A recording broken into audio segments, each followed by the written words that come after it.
9:46 de la mañana, tiempo para la otra noticia. Cada lunes, como siempre, con nuestros amigos del CERMI intentamos hablar con todas las asociaciones, con personas con discapacidad. Y hoy nos acompaña aquí en el estudio Ana Cabellos. Ana, ¿qué tal? Muy buenos días. Hola, buenos días. Es actualmente la presidenta de la Federación Estatal de Daño Cerebral, presidenta de ACE en Castilla-La Mancha y secretaria general del CERMI en Castilla-La Mancha. ¿Me he dejado algún cargo? De momento no. Bueno, alguno. Alguno, pero con estos, de momento, lo vamos a dejar ahí. Empezamos el año bien. Bueno, sí. Terminamos el año 2022 con esa noticia que nos dabas, esperanzadora, ¿verdad?, de esa Fundación Carmen Cabellos que vais a crear una apuesta por la empleabilidad para las personas con daño cerebral sobrevenido. No sé cómo es la metodología o cómo se os ocurrió esta iniciativa y de cuándo surge. Desde la Asociación de Daño Cerebral Sobrevenido llevamos desde 2007 trabajando en empleo. Hemos realizado diferentes formas de trabajar y al final nos hemos dado cuenta que el empleo de las personas con daño cerebral sobrevenido, que son de las llamadas difícilmente empleables, solo se puede hacer si se hace uno a uno, es decir, persona con discapacidad, preparador laboral o persona que se encargue de este asunto. Entonces, con toda esta experiencia nos dimos cuenta que en vez de integrar este programa dentro de una asociación que tiene muchas otras cosas, que realmente su objetivo incluye también el empleo, pero se encarga de otras cuestiones, lo ideal sería poder tener una entidad que se encargase exclusivamente de esto, que se encargase exclusivamente del trabajo, del empleo, de formar a las personas con daño cerebral sobrevenido para conseguir un empleo estable, y no solamente empleos inestables, que es lo que al final las personas con discapacidad van consiguiendo. Y a partir de ahí, bueno, pues nos pusimos en marcha y decidimos crearla con el apoyo, lógicamente, de entidades y de profesionales. Y el año pasado, como bien dices, ya el año pasado, madre mía, 2022, madre mía, pues la presentamos en sociedad, aunque llevamos un año ya trabajando, pero es verdad que estábamos poniéndola en marcha, ¿no? Lo que se dice. Con nosotros está Ana Molina, como siempre. Ana, ¿qué tal? Buenos días. Buenos días. Bueno, yo quería preguntarte, ¿en qué sectores del empleo formáis a estas personas? Nosotros no tenemos una formación específica. Nosotros lo que tenemos que trabajar es lo que quiere cada uno. Es decir, nosotros podemos decidir que vamos a hacer formación en manipulados, y luego la gente que se acerca a nosotros decidir que no quiere hacer eso. Entonces nosotros no vamos a encargarnos en principio de dar este tipo de formación. A lo mejor en un futuro sí montamos un centro de formación, pero estamos esperando, y lo primero que tenemos que hacer es hablar con nuestros beneficiarios, con las personas con daño cerebral sobrevenido, y que ellos nos digan. Y ahí tenemos que colaborar con otras entidades, que eso también es muy importante. No tenemos siempre que obsesionarnos con ser nosotros los que lo hagamos. No, hay muchas entidades que trabajan muy bien en formación de personas con discapacidad. Pues hablar con ellos, llegar a acuerdos y que nuestros chicos puedan integrarse en esas formaciones, porque no es igual formar a una persona con daño cerebral sobrevenido que formar a una persona con una discapacidad física exclusivamente. Entonces, bueno, pues van a requerir apoyos, etcétera. Pero siempre son ellos los que nos van a indicar por dónde tenemos que ir. ¿Y cómo es esa formación específica y a cuántas personas estáis formando? Nosotros ahora mismo estamos trabajando con unas 44 personas. Dentro de todo el proyecto y dentro de todo el año trabajamos 44 personas. De ellas, 20 están en formación y están haciendo formaciones de diferentes tipos. Lo que decimos, ¿no? Pues jardinería, manipulados, sobre todo también muchos temas de informática, de diseño, etcétera, porque el resto, las otras 24, están ya directamente en empleo. O sea, están trabajando formación específica para el empleo, que es diferente, ¿no? Que es de otro tipo. Pero eso es unas 44 en total. ¿Y en de cuántas estamos hablando que están trabajando en este momento? Bueno, estamos muy orgullosos. El año pasado conseguimos la integración de 9 personas, que puede parecer poco, pero en personas con daño cerebral sobrevenido, tan difícilmente empleables, pues es un triunfo. 3 personas han encontrado trabajo, no es que hayan encontrado trabajo, lo que han conseguido ha sido que les pasen a indefinido en trabajos que llevaban pues 6 meses, 3 meses, bueno, ya sabéis cómo funciona un poco esto, y hemos conseguido que pasen a indefinidos, y una de ellas realmente ha aprobado una oposición, estamos contentísimos, y las otras 6 pues en diferentes sectores. Tenemos una persona que está trabajando en una oficina, tenemos otras 2 que están trabajando en temas, ya te digo, de manipulados, jardinería, etcétera. O sea que son bastante variables. Pero estamos muy orgullosos por eso, son 9.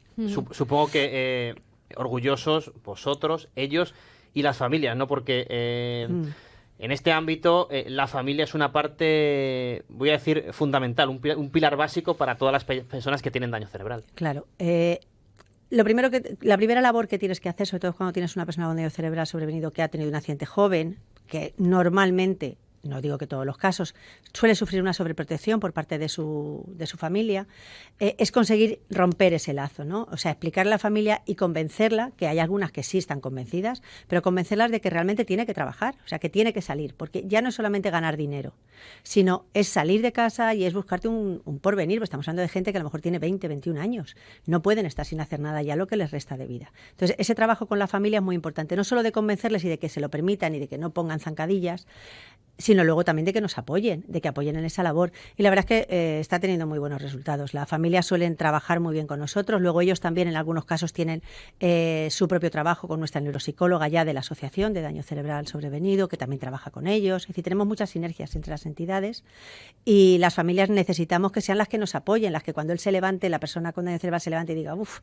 pues ¿para qué? Si yo tenía mi pensión, ¿por qué voy a tener que levantarme tan temprano? Pues lo que nos pasa a todos, pues que ellos sean los que les animen, ¿no? Oye, mira, tienes que ir a trabajar, yo te llevo, no te preocupes, venga, vamos a conseguirlo. Y bueno, eso la verdad es que se está haciendo bastante fácilmente. ¿Cuáles son vuestras principales reivindicaciones? Bueno, pues las principales reivindicaciones son, en primer lugar, en nuestro caso en concreto del daño cerebral sobrevenido, para la parte de empleo es muy importante que se nos considere como una discapacidad, como una pluridiscapacidad con nombre propio, ¿no? Como hay otras discapacidades, porque nosotros a nivel legal, las personas con daño cerebral sobrevenido están consideradas físicas. Entonces, ¿qué pasa? Que a la hora de los apoyos y a la hora de las ayudas, solo entran en la parte de físicos, lógicamente, porque en su papel pone que son físicos. Y las personas con daño cerebral sobrevenido tienen muchas secuelas cognitivas, conductuales, etcétera, y en algunos casos hasta similares a las que pueda tener enfermedad mental o a las que pueda tener discapacidad intelectual. Entonces necesitan apoyos mucho más fuertes. Cuando se presentan a una oposición, ellos no pueden ir tan deprisa como el resto porque normalmente, cognitivamente, no tienen la misma fuerza. Entonces esa sería una reivindicación importante, que es verdad que a lo mejor no es tanto a nivel regional como a nivel nacional, esta reivindicación, pero sí se podría hacer algo también a nivel regional de ese tipo de apoyos, ¿no? De considerar al daño cerebral sobrevenido como una pluridiscapacidad. Esa sería la primera. Y luego, por supuesto, la ampliación del porcentaje de contratación a nivel de empleo público de hasta el 10%, ¿no? De lo que tienen que tener reservas de puesto de trabajo sería también interesante, no solo para daño cerebral, lógicamente, sino para todas las discapacidades. Y el que salgan más ayudas y más líneas de subvención y de apoyo para poder formar y trabajar con estas personas sin tener como objetivo anual el empleo, porque las personas con daño cerebral necesitan como mínimo entre 2 y 3 años para poder estar preparadas para conseguir un empleo. Entonces, si en un año me van a dar un dinero, pero al final yo tengo que justificar que ha conseguido integrarse, nos cuesta mucho esfuerzo. Entonces, esa sería otra línea. Hemos hablado de vosotros, de la fundación, de la asociación, de esas personas también. Te pregunto por las empresas, ¿cómo lo reciben? ¿Qué manera de, digamos, acoger esta iniciativa están teniendo?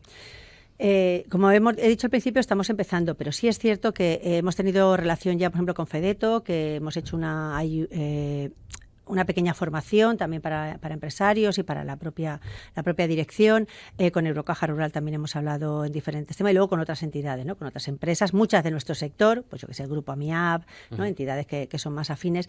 Y en principio lo reciben bien porque el daño cerebral sobrevenido es un gran desconocido, es decir, no saben muy bien qué hacer con ellos y luego también son personas con las que hay que trabajar de una manera muy específica. Entonces hay que formar a las empresas, hay que apoyarles cuando contratan a alguien, tenemos que estar ahí, pero parece que se les va quitando un poco lo de lo mejor para contratar es una persona que, claro, a la empresa les implique lo menos posible, ¿no? Que tengan que aportar lo menos posible y sobre todo que les genere el menor problema posible. Eso es entendible porque ellos están ahí para ganar dinero. Pero es cierto que en cuanto les apoyas, en cuanto ven que la entidad está detrás y les está apoyando y les va a acompañar durante todo el proceso, no hay problema. Enseguida se dan. Hemos tenido ahora también con una asesoría, ¿no? La asesoría de AGESCAM, que también muy bien. O sea, que está funcionando bastante bien. Eso que ya te digo, que vamos todavía poquito a poco, pero muy bien. Y a la hora de las barreras en la administración, a la hora de salir a la calle, supongo que hay alguna que otra.